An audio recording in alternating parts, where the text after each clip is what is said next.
Alright, dalam seri ini kita akan mempelajari tentang Laravel Breeze. Jadi sebenarnya apa ini dan bagaimana cara menggunakannya, kita akan bahas pada seri ini.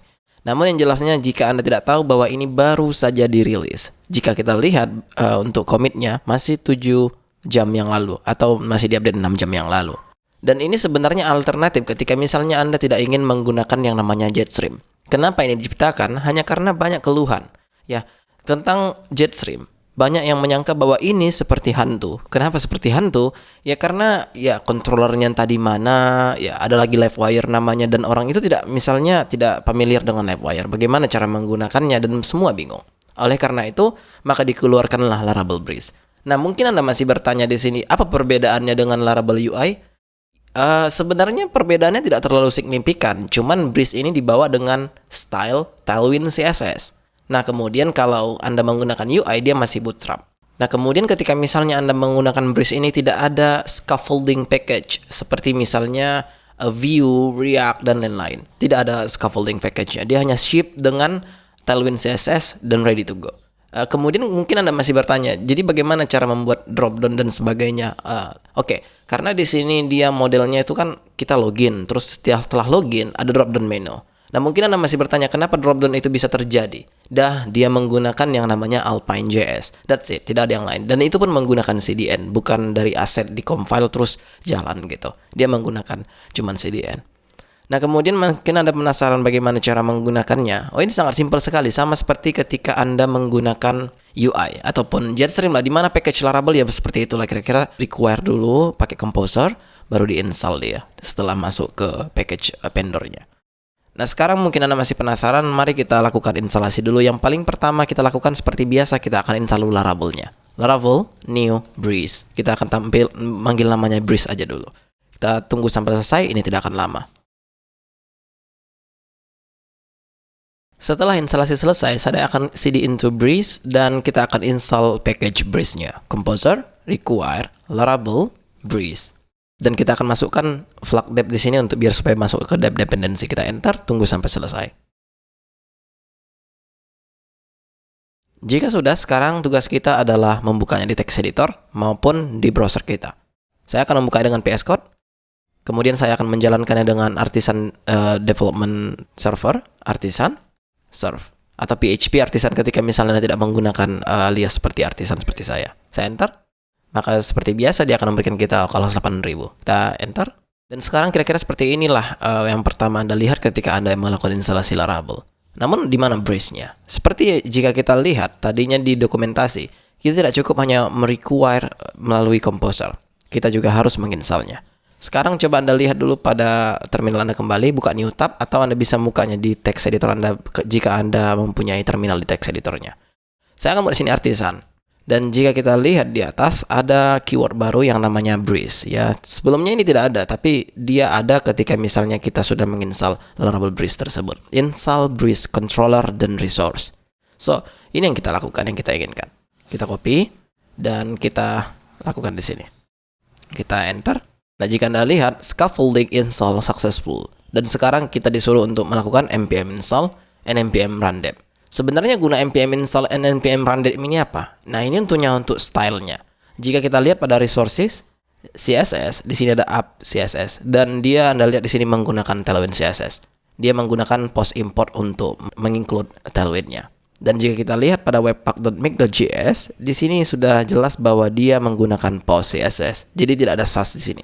Namun ketika misalnya Anda menggunakan Sass, ya bisa saja karena ini kan webpack, itu semua bisa digunakan atau lebih tepatnya mix lah gitu. Nah, tapi yang jelasnya sekarang jika kita lihat pada aplikasi kita yang tadinya di sini tidak ada apa-apa, kemudian kita refresh, maka sekarang sudah ada login dan register. Kita klik login, maka yang Anda lihat hancur. Kenapa seperti itu? Ya karena kita tidak melakukan yang namanya npm install and npm run dep. Tapi behind the scenes ini sudah berhasil. Artinya ketika misalnya Anda mempunyai database, terus Anda registerkan satu orang, maka ini akan sudah bisa. Oke.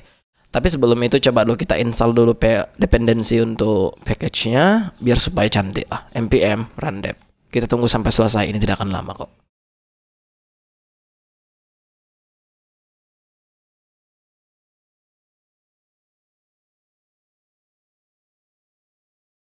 Jika Anda lihat instalasi sudah selesai dan sekarang kita bisa refresh di browser, apakah kita mendapatkan desainnya? Dan sepertinya iya. Jika Anda di sini kita sudah mempunyai a nice looking card untuk login, dan kemudian jika kita pilih register, iya kita seperti ini yang kita dapatkan. Mari kita daftarkan dulu satu orang, terserah itu siapa saja, Anda pun tidak masalah. Register.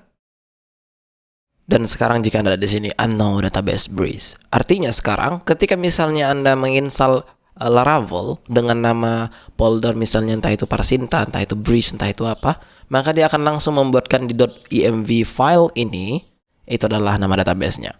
Artinya sekarang tugas kita adalah membuat satu database dengan nama breeze. Atau ketika misalnya Anda tidak ingin breeze, ya silahkan yang lain. Ganti nama database-nya dan kemudian buat database sesuai dengan yang Anda buat di sini.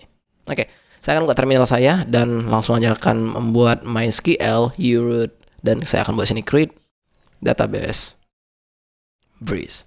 Ketika misalnya Anda tidak bisa melakukan seperti ini, silahkan buat dari php-admin or something like that ya.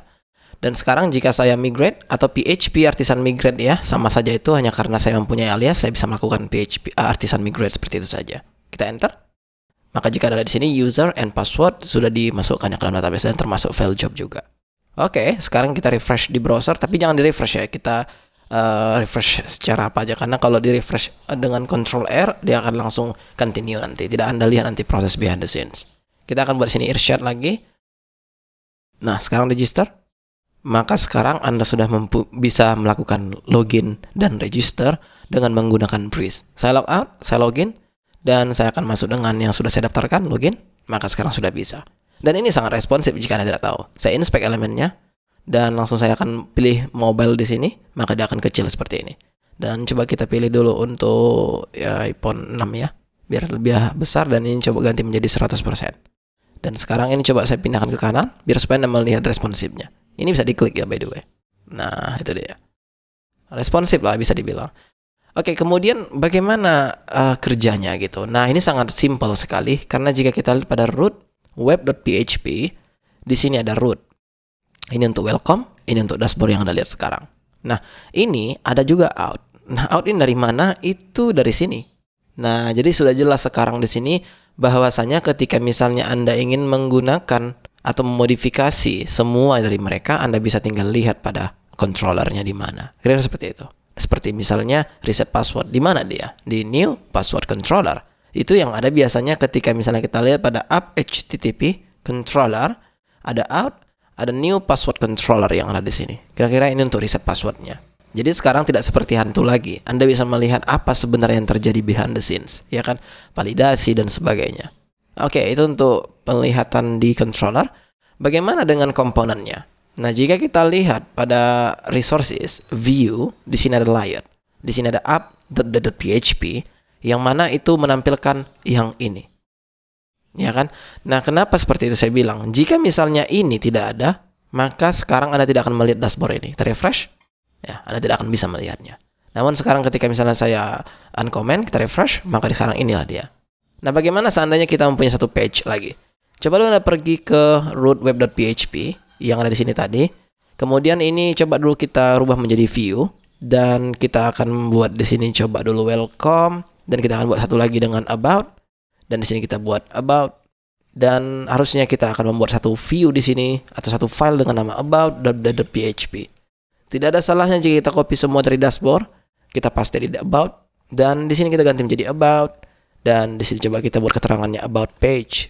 Refresh di browser dan dia tidak muncul ketika misalnya kita belum menambahkan yang ada di sini. Nah, coba dulu sebelum itu kita bergerak ke layer navigation. Di sinilah dimana ketika misalnya Anda bisa melihat Laravel, dashboard, dan di sini ada juga drop down.